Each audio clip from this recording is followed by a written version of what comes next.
Okay, this class is the first one for our unit for wild edibles. The person that should be teaching the class is not here, came up with an excuse, couldn't show up, so I have to conduct this class.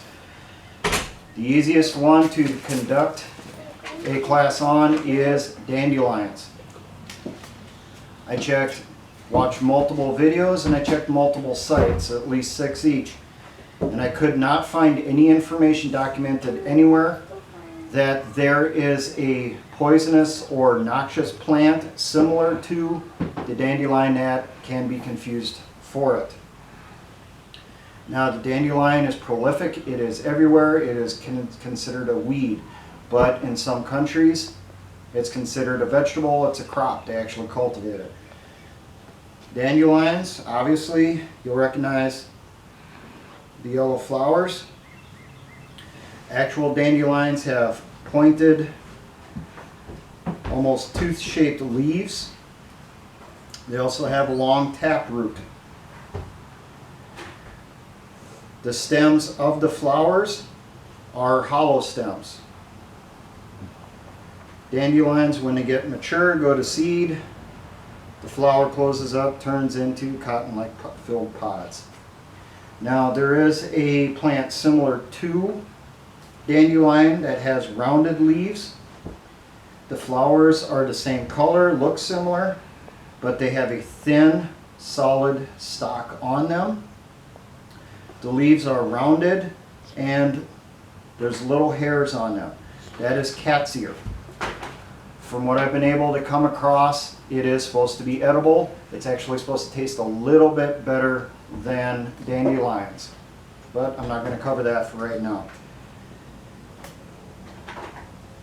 Dandelions, some of the nutrients and minerals that are in it that I came across: calcium, magnesium, iron, and high quantities of vitamins A, C, and K. Some of these levels actually exceed a comparable amount of spinach. It has medicinal qualities to it depending on how it's prepared. It's listed that it is a mild diuretic. So if you're constipated and that stuff, the tea and especially the roots will help out with that. It's used for a natural liver cleanse. It helps lower blood sugar and it increases clotting. So if a person is on a blood thinner, it's highly recommended they do not consume dandelions, because it's going to take the thin blood and make it even thinner, causing problems for them. Now I'll start out the leaves. The leaves you want to pick when the plants are in flowering. They're supposed to be better developed then. And the newer leaves, the younger leaves, are considered the better ones because they're not going to be as bitter. Dandelion is similar to your old-fashioned lettuce, not your iceberg lettuce. It is a bitter green. Now, for harvesting the leaves, you'll get the plant, you'll go through and you want the better looking leaves. You don't want ones that are discolored, they're spotted, they've been chewed on, and they're, if it doesn't look like you would be willing to eat it, don't eat it.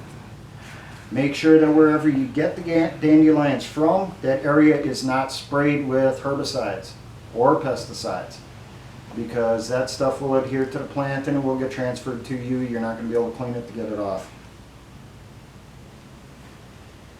Now, for harvesting the leaves, go through, you pick them, you get yourself a good pile. Take that pile in small bunches, run it under running water, clean off any dirt, any grass, any whatever that could be on it. Then you take your greens and you will soak it in cold water for at least an hour. Then you drain out the water, rinse them again in case there was any dirt, mud that got loosened up. Put it back in cold water, soak for another hour.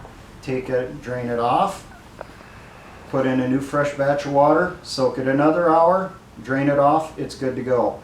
If you're going to use it as a salad at that point, And I suggest you use it before it starts to wilt, before it starts to turn colors. The recommendations on this, and I will have a link in the description of the video for this recipe. It's recommended even in different survivalist websites, because this is a bitter green.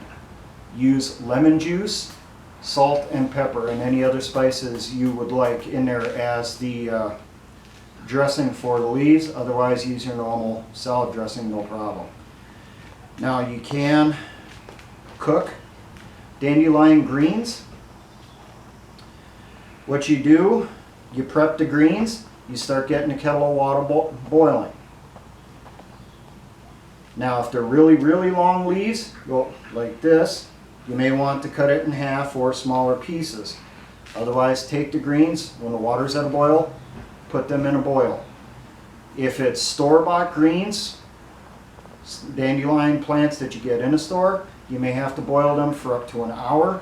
If it is natural, like from a gourd, from in the wild, from in your yard, or from in the wild, you may only have to boil it for 4 to 5 minutes. What you're trying to do, you're trying to soften up the vein on the back of the leaves.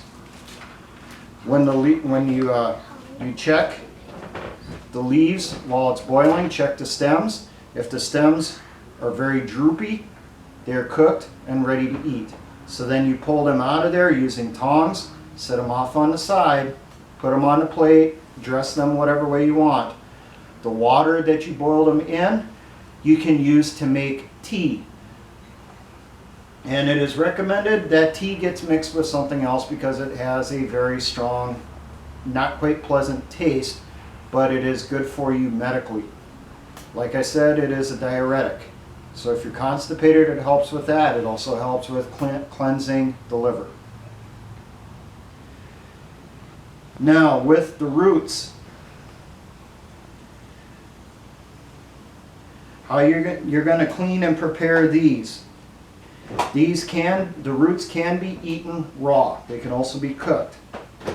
You go through, you clean them and remove as much dirt as possible. Run them under water, put them in a bucket, that stuff, swish them around, get as much dirt off as you can. You might want to change the water a couple times. Then take the roots to running water. Use a stiff bristle brush like you would for dishes. Brush it to get out as much stuck on dirt and stuff as you can. Some people leave the small roots on, other people take them off. Personal preference on that. Now, at this point, you're going to want to cut off the broken end, cut off the very top here where you still had the remnants of the leaves. And at this point it diverges. Some people prepare it for use to make coffee, some people use it for cooking. Now, what you can on the bigger roots, and they do get bigger than this, they get to about the size of a small carrot, small turnip, but they're still very long. You can peel them. The skin is supposed to come off easily. It is separate from the main part of the root. But on the smaller roots, the thinner roots, it is recommended to boil them for 2 minutes, and this will loosen up the skins. Then you pull them out of the hot water, put them in a container, flush them in cold water. That will loosen the skin like it does on a tomato. Then you can go through and literally just peel it off using your fingernails. Then you can take that core and you can braise it, saute it. Use a butter, a little bit of garlic, salt, pepper, whatever you prefer, and you can eat it. Some people will leave them longer, some people will cut them shorter. It's recommended on the smaller, younger roots, just leave them together, eat them like that. On the longer ones, the older ones, the thicker ones, they have more of a woody center, so that one you may want to cut it into sections and stuff, and then you'll eat around that center, around the woody part. But if you're going to use this for making coffee, so we went back, we've now cleaned it. Cut into uniform pieces. say a 1/2 inch long at most, maybe 3/4 of an inch. Each person's different. Some people go to an inch, 2 inches in length. Put them on a baking pan and a single layer across the bottom. Bake them at 250 degrees for over 2 hours to thoroughly dry them. You're going to stir them occasionally to make sure they don't stick to the pan and that they dry all the way around, because you don't want them to burn on the one side. Apparently these do darken very quickly and they do burn. And when they are burned, they are pretty much useless for making coffee from. They must be crisp before you move to the next step.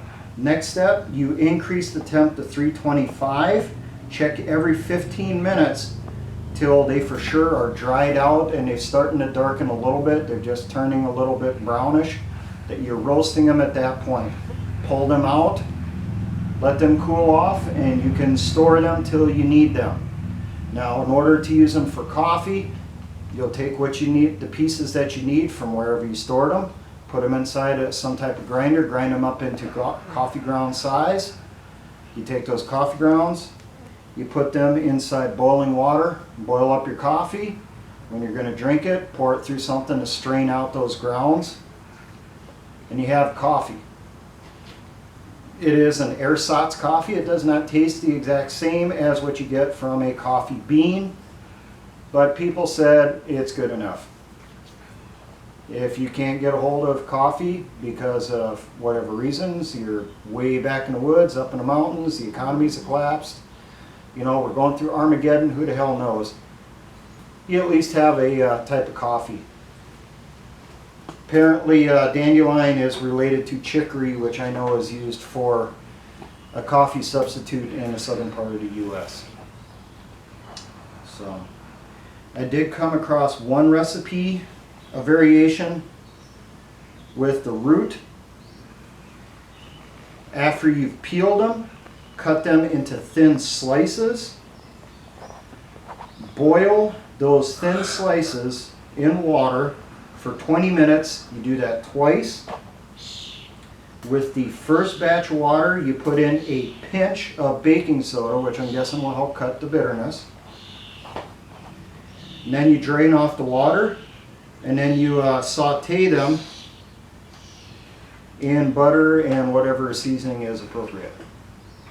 It's supposed to be pretty decent, but you still come down to, depending on the size of the root, it could be a little woody in the center. And since you're eating little discs, you know, you can probably just ignore that little itty bitty piece in the center and you're good to go. So now it's everybody's looked forward to part of the class for this unit. It's time to give it a try.